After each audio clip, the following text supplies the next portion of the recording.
Hello students, welcome to the Gyan Ganga Academy's interactive classes. Hello students, today we are going to introduce a new subject or new book to you, and that book is named Let's Communicate. This book is based on English learning. And why English learning is so important? English learning is important because this language is going to be very common in our day-to-day life. आज हम एक नई पुस्तक आप लोगों के सामने let's communicate introduce कर रहे हैं। और क्यों कर रहे हैं? क्योंकि सभी को लगता है कि इंग्लिश एक टफ लैंग्वेज है और हमें भी आनी चाहिए। और वैसे भी आज के समय में इंग्लिश जो है धीरे धीरे हमारी रोज़मर्रा की लाइफ में बढ़ती जा रही है। That's why we also think we have to learn English properly. Some people say English is a hard language, and I think you also think the same. कई लोगों को लगता है कि इंग्लिश जो है बहुत हार्ड लैंग्वेज है, और मुझे लगता है कि हाँ, आप लोग और हम लोग भी यही मानते हैं कि इंग्लिश हार्ड लैंग्वेज है। But as per me, English is not a hard language, but it is not our language. मेरा मानना है कि इंग्लिश कोई हार्ड लैंग्वेज, कोई कठिन भाषा नहीं है। मेरा मानना है कि यह सिर्फ हमारी भाषा नहीं है। Just like Hindi, nobody teach us Hindi and we know how to speak Hindi, right?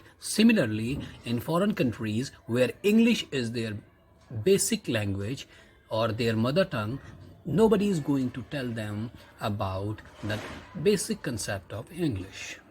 जिस प्रकार हिंदी हमारी अपनी स्वयं की भाषा है और उसको हमें कोई स्पेशल तरीके से नहीं सिखाता, ठीक उसी प्रकार इंग्लिश भी जिन लोगों की मातृभाषा है उन्हें इंग्लिश सिखाने की ज़रूरत नहीं पड़ती, वह अपने आप इंग्लिश सीख जाते हैं।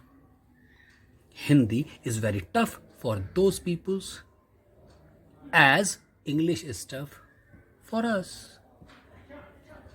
हिंदी उन लोगों के लिए कठिन भाषा है, ठीक उसी प्रकार जैसे कि हमारे लिए इंग्लिश। तो now I think this book will help you a lot to learn the basic concepts of English. और मुझे लगता है कि ये जो पुस्तक है ये आपके जो बेसिक कंसेप्ट्स हैं, जो बेसिक नॉलेज है इंग्लिश की, ये आपको पक्का करेंगे। So students, you have to be ready, put your belts on and come with me and enjoy English in our language. तो अब आप लोग अपनी पेटियां बांध लीजिए। जब हम हैं अब इंग्लिश की हवाई यात्रा पर निकलने वाले हैं, लेकिन हम इंग्लिश पढ़ेंगे, सीखेंगे, लेकिन हमारी भाषा में, राइट? तो let's start this book, let's communicate, and our today's topic is first chapter of this book, and that is vowels and consonants, right? As we all know, there are 26 letters in English alphabets. Out of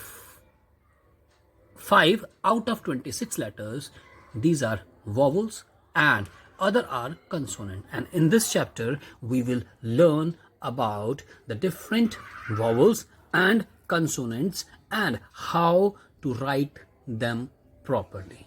Right? तो चलिए पढ़ते हैं हमारी vowel and consonant को। vowel और consonant क्या है?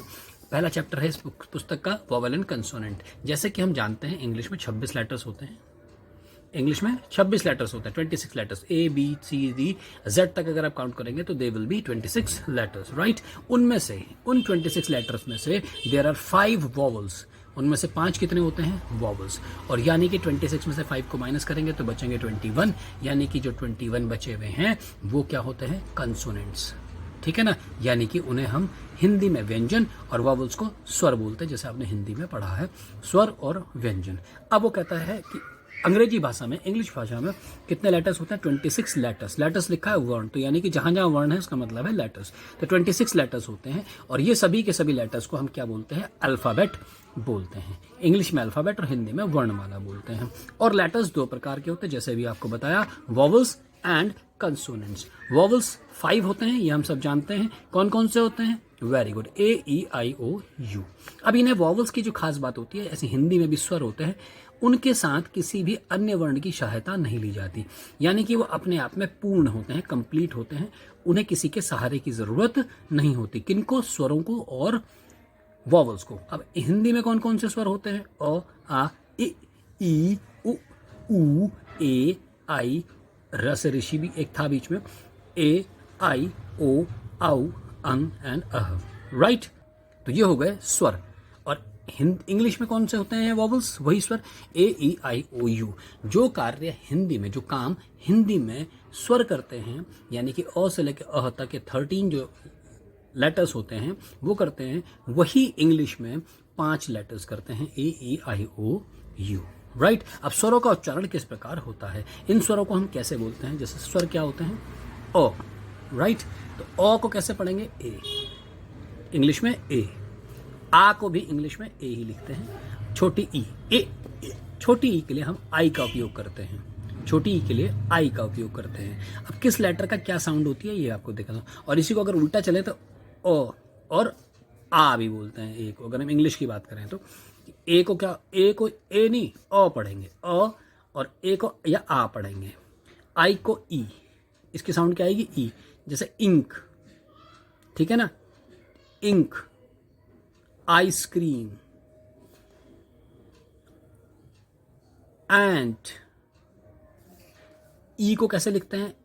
ई लिखने के लिए हमें बड़ी ई लिखनी, डबल ई लिखनी होगी, राइट। छोटे ऊ के लिए यू और बड़े ऊ के लिए डबल ओ। आप ये बिल्कुल ध्यान से देखेंगे ताकि आपको रीडिंग करने में भी सुविधा होगी और स्पेलिंग्स को बनाने में भी, राइट। तो इसीलिए ए से ई से बनता है, ए के लिए ई का इस्तेमाल करेंगे, ठीक है। ए, ई से ए साउंड आती है। ऐसे ही आई के लिए ए आई होगा तो आई साउंड आएगी। ओ के लिए ओ साउंड आएगी सिंपल। औ के लिए ए और यू होगा तो औ साउंड आएगी। और अंग के लिए ए एम और ए एन दोनों साउंड आती हैं। एम आर अन और दोनों ही आती हैं। और अह के लिए ए और एच, तो अह की साउंड आती है। तो वो कहता है कि अनुस्वार, अनुस्वार किसे बोलते हैं? अंग को बोलते हैं अनुस्वार। तो जब भी हम अनुस्वार अंग का साउंड करते हैं तो उसकी साउंड जो है और अन कुछ भी हो सकता है, ठीक है। अब आते हैं हम कंसोनेंट्स पे। कंसोनेंट्स कौन से होते हैं?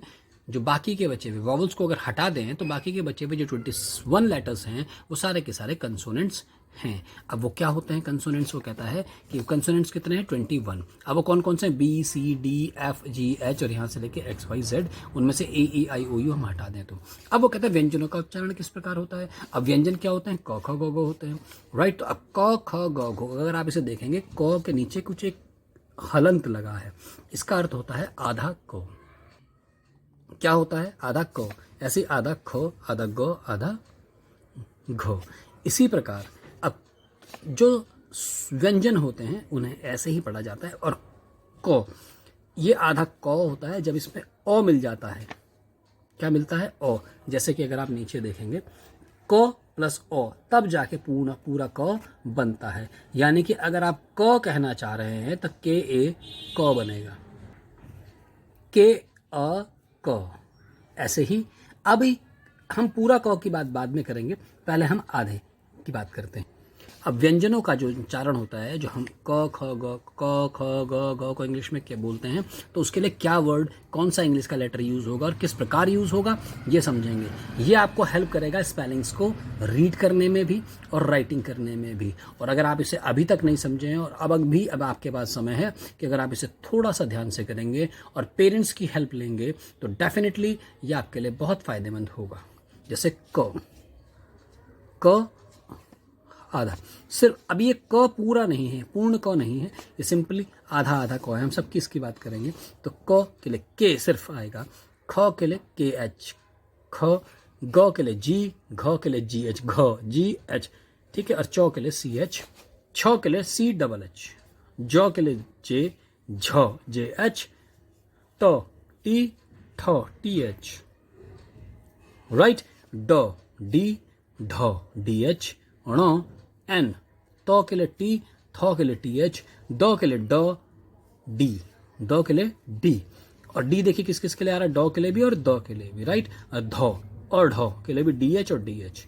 न, ण के लिए भी न एन और न के लिए भी एन। प, प के लिए पी, फ के लिए पी एच भी होता है और एफ भी होता है। अभी हमने ऊपर भी देखा था ठ के लिए भी टी एच है और द थ के लिए भी टी एच था।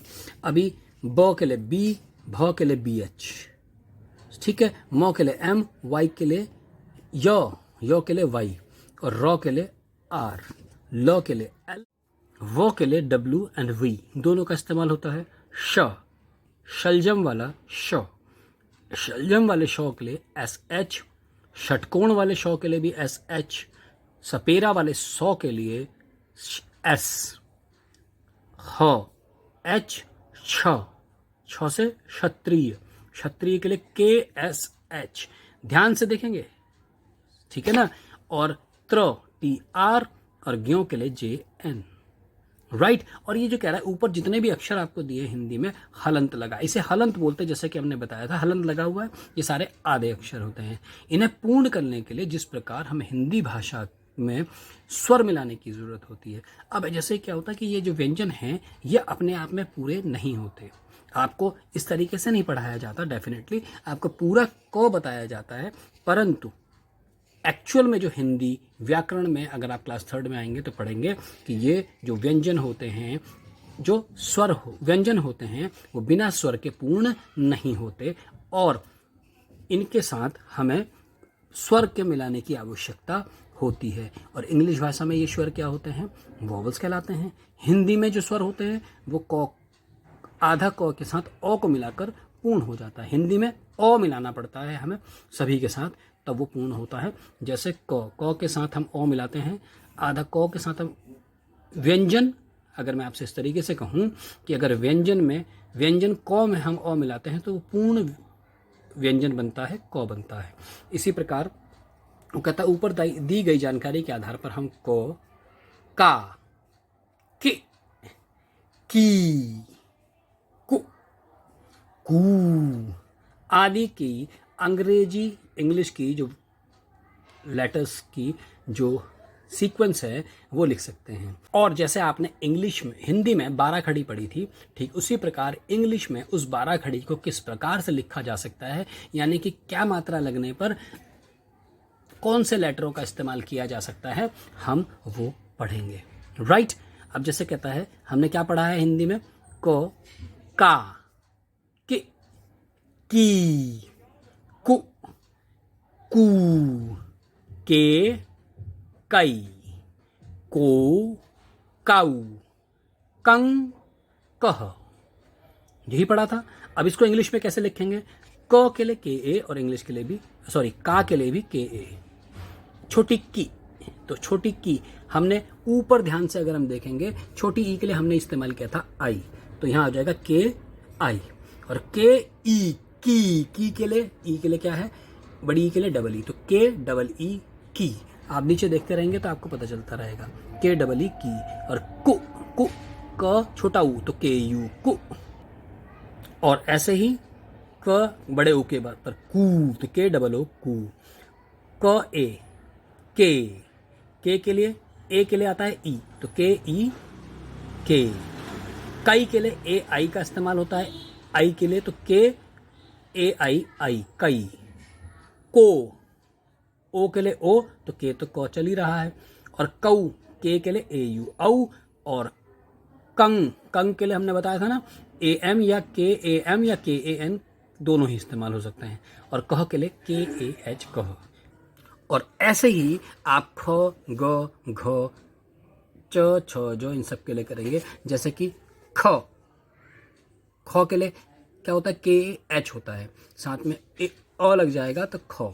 खा के लिए भी के एच ए दोनों बराबर एक जैसे ही होते हैं हमेशा। और खी, KHI खी, KHEE खी, खी KHEE खी, है ना। खु, KHU खु, खू, KHOO खू। खे, ए के लिए क्या यूज करते हैं? ई। खई, AI खई। खो, ओ। खऊ, यू, AU आउ, है ना, आउ। और अंग के लिए KHAM खाम या खान, ठीक है ना। और उसके बाद खंग, खह, KHAH खह। ऐसे ही ग, GA गा, GI गे, GEE गी, GU गु, GOO गू, GE गे, GAI गई, GO गो, GAU गौ, GAM गम या GAN गन, और GAH घ।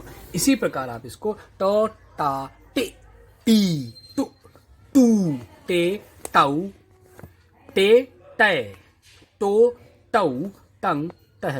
इसको कैसे लिखते हैं? और इसी प्रकार आप सभी को आगे ल, ला, li, ली, लु, लू, ले, लई, लो, लऊ, लम या लन या लंग, लह, राइट। इसी प्रकार आप सारे के सारे इनको प्रैक्टिस करेंगे, रीडिंग करेंगे, और जितना ज़्यादा आप प्रैक्टिस और रीडिंग करेंगे उतनी ज़्यादा आपको स्पेलिंग्स की आसानी होगी, रीडिंग में भी और राइटिंग में भी, राइट।